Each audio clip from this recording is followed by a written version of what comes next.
जीवन अगर कहा जाए तो ईश्वर का दिया हुआ अनमोल तोहफा, या कहा जाए तो कुछ असामान्य कर दिखाने का सुनहरा अवसर।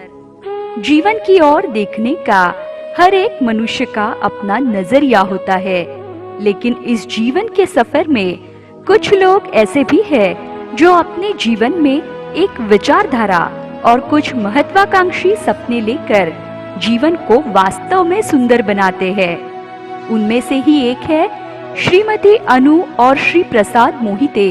उच्च शिक्षित होने के बावजूद उन्होंने नौकरी या कारोबार करने के परंपरागत मार्ग को न अपनाते हुए समाज के प्रति ऋण चुकाने के उद्देश्य से एक अभिनव संकल्पना को साकार किया, और वहीं से शुरू हुआ एक अनोखा सफर, प्रार्थना फाउंडेशन।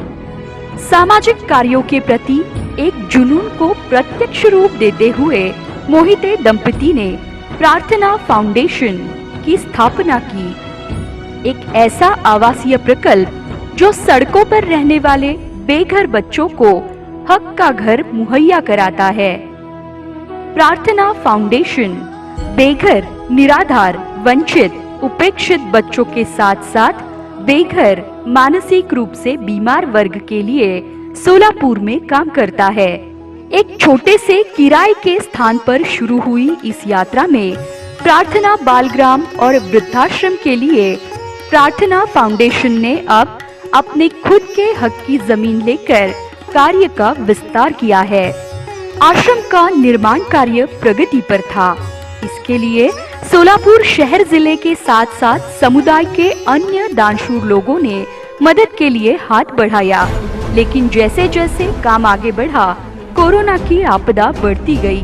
सभी लेन देन ठप हो गए, अर्थचक्र भी रुक गया। ऐसी निराशाजनक स्थिति में मोहिते दंपति से सोलापुर में स्थित बेघर, निराश्रित, झुग्गी झोपड़ी में रहने वाले प्रवासी मजदूरों, अन्य राज्यों के छात्र इनके हालात विचलित करने लगे।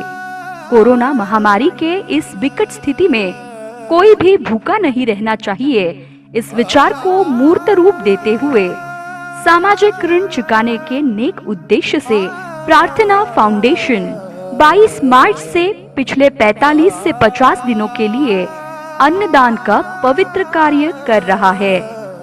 प्रार्थना फाउंडेशन ने समाज के हर वर्ग के जरूरतमंद, गरीब से लेकर तृतीय पंथी, उपेक्षित घटकों तक मदद पहुंचाई है।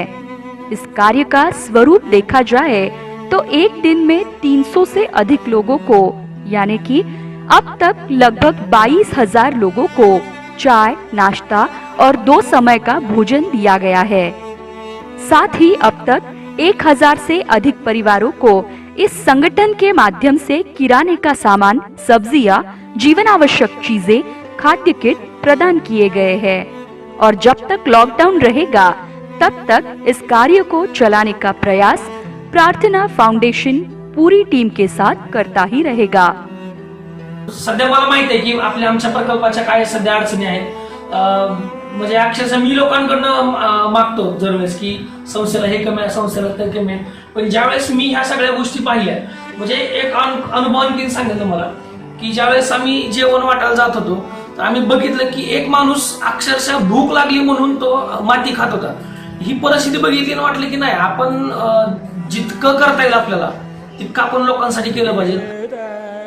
अनु और प्रसाद मोहिते ने बहुत कम उम्र में ही अपने बच्ची को सामाजिक कार्य का संस्कार सबक देते हुए 50 परिवारों को भोजन किट देकर और 250 अनाथ और बेघर लोगों को भोजन कराकर प्रगति का पहला जन्मदिन मनाया।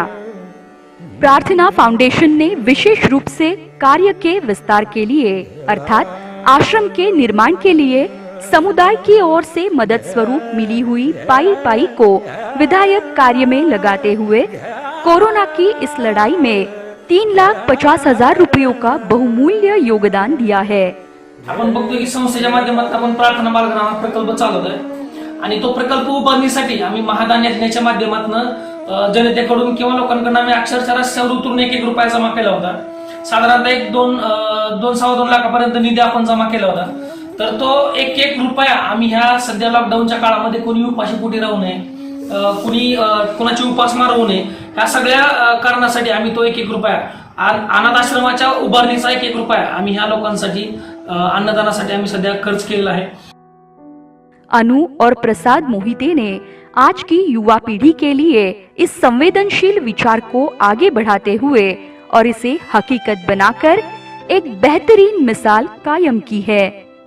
प्रार्थना फाउंडेशन के संचालक और अन्य सदस्यों का ये मानना है कि हम भविष्य में आश्रम बनाने के अपने सपने को जरूर साकार करेंगे, लेकिन आज कोरोना महामारी के इस वैश्विक संकट में किसी को भी भूखा नहीं रहना चाहिए। आम्ही जे प्रार्थनाची इमारत उभी करणार होतो त्यासाठी आम्ही समाजाकडून काही रक्कम जमा केलेली होती, पण कोविड-19 जो संकट समाजावरती किंवा देशावरती आला होता त्यावेळेस आम्ही असं विचार केला की इमारत पुन्हा उभे राहू शकते, पण माणुसकी उभं राहणे गरजेची होती। म्हणून आम्ही जे भुकेलेले होते त्यांना आणि जे बेवारस होते किंवा घरात सुद्धा कोणाकडे किराणा वगैरे नव्हता त्यावेळेस आम्ही हे जमा केलेली रक्कम समाजाला आणि सगळं जे काही बेरोजगार लोक होते त्यांना मदत केलेली आहे। अच्छा दादा, आपने थोड़ा खाना दिया, रोटी पानी दिया, आपने थोड़ा राशन दिया, आपकी बड़ी मेहरबानी होगी दादा। थोड़ा मदद करते रहो गरीब लोगों को, खाना पानी का देते रहो।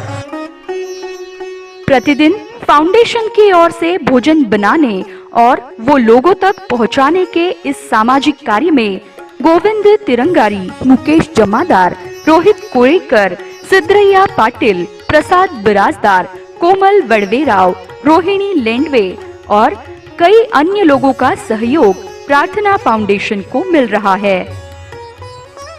मेरे नाम सतीश, मेरा प्रॉपर हैदराबाद, प्रेजेंट सोलापुर में कंपनी में काम कर रहा। मेरे को खाने को बहुत तकलीफ हो रहा, फूड ही नहीं है, मेरे घर को जाने के व्हीकल्स नहीं है भैया।